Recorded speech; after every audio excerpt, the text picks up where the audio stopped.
लाना चाहिए है? क्यों नहीं लाना चाहिए? किसी को पता है? काशी का गंगा जल क्यों अपने घर पे नहीं लाना चाहिए? क्योंकि वो जो काशी का गंगा जल है, उसके अंदर जो जीव जंतु हैं, उसके अंदर जो प्राणी हैं, वो कितनी मेहनत से कितने जन्म लिए होंगे, तब जाकर उनको ये काशी की नगरी में, काशी के गंगा जल में जन्म मिला है। अगर हम वो गंगा जल को भरकर वो जीव जंतुओं को साथ में ले आते हैं, तो उसका जो बददुआ मिलती है, वो उसका पाप हमें ही पड़ता है, हमें ही उसका पाप झेलना पड़ता है। और आप और हम जो कृष्णेश्वर महादेव की धरा पर कथा सुन रहे हैं, साधारण नहीं है, बिल्कुल साधारण नहीं है। जब वो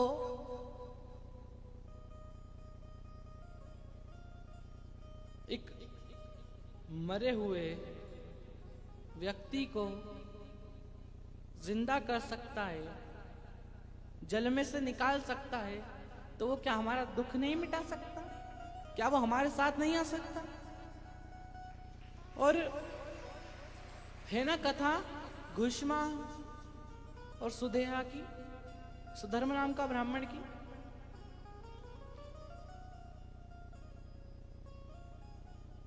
जब वो जल में वो टुकड़े डालती है सुदेहा, तो भगवान शंकर का पार्थिव शिवलिंग का निर्माण कर कर घुष्मा रोज भगवान शंकर के मंदिर जाती थी, और वो मंदिर नहीं, वो पार्थिव शिवलिंग बनाकर वो जो वो जल में विसर्जन करती थी, और वो रोज का कार्य था, रोज विसर्जन करती थी। एक दिन उसने वो जो शिवलिंग विसर्जन करा, तो उसका पुत्र को याद कर कर वो विसर्जन कर रहा था, तो उसका पुत्र जिसके टुकड़े टुकड़े कर कर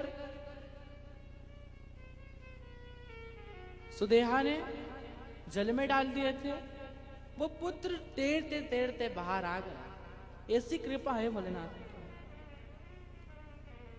और जो काल को भी जीत ले, जो जिंदा को भी, जो मरे हुए को भी जिंदा कर दे, उसी को महाकाल कहा गया। महाकाल, काल अधिपति महाकाल, जो मरे हुए को भी जिंदा कर दे। और हमारी तो यही बार बार प्रार्थना रहेगी कि भोलेनाथ जीवन में आपके जितना भी दुख है, आपकी जितनी भी मनोकामना है, सबको पूरा करे और सारे दुख को मिटाए, सारे दुख को मिटाए।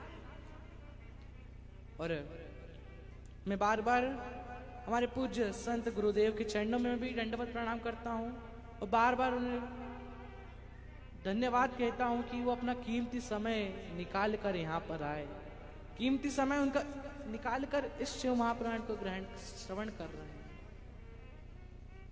और वो है ना, भोला सब दुख काटो हमारा, ओ भोला सब दुख काटो, शिव शंकर जपू तेरी माला, भोले बाबा जपू तेरी माला, ओ भोला सब दुख। और भोलेनाथ आपका दुख क्यों नहीं काटेगा? भोलेनाथ आपकी बात क्यों नहीं सुनेगा?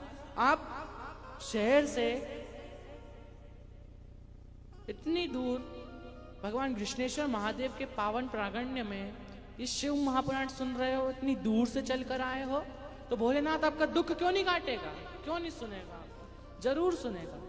क्योंकि देखो, आज के जमाने में कोई भी फ्री नहीं है, कोई भी फालतू नहीं घूमता है, सबके जीवन में कार्य है। आपको भी घर पर रोटी बनानी थी, आपको भी घर पर खाना बनाना था, आपको भी घर पर बहुत कार्य थे, आप अपना कार्य छोड़कर यहाँ पर आए, तो भोलेनाथ भी तो अपना कैलाश छोड़कर आपके घर को आएगा, आना ही पड़ेगा।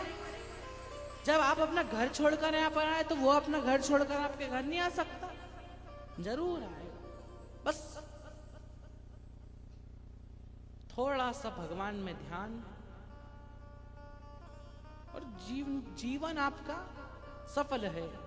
वो है ना, कि वो तैरते तैरते भी डूब गया जिसको खुद पर अभिमान था।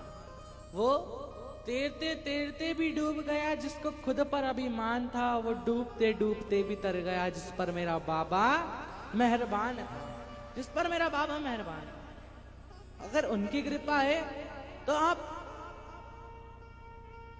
कि जीवन में जितना भी दुख है सबको काट सकता है। पूरा जीवन का दुख काट देता है। और ऐसा यहां पर कोई भी नहीं बैठा जिसके जीवन में दुख नहीं है। और जिसके जीवन में दुख नहीं है वो हाथ उठा दे एक बार। किसके जीवन में दुख नहीं है? सबके जीवन में दुख है। भगवान है तो उनके खुद के जीवन में भी दुख है। राम को देख लो, भगवान श्री मर्यादा पुरुषोत्तम राम को देख लो आप, कृष्ण को देख लो आप। भगवान श्री कृष्ण के जीवन में कितना दुख था, भगवान श्री राम के जीवन में कितना दुख था। जिस दुख सबके जीवन में है और जो उसको सह ले वो ही भोले का असली भक्त है। जिसको सहना आ गया वही भोले का असली भक्त है।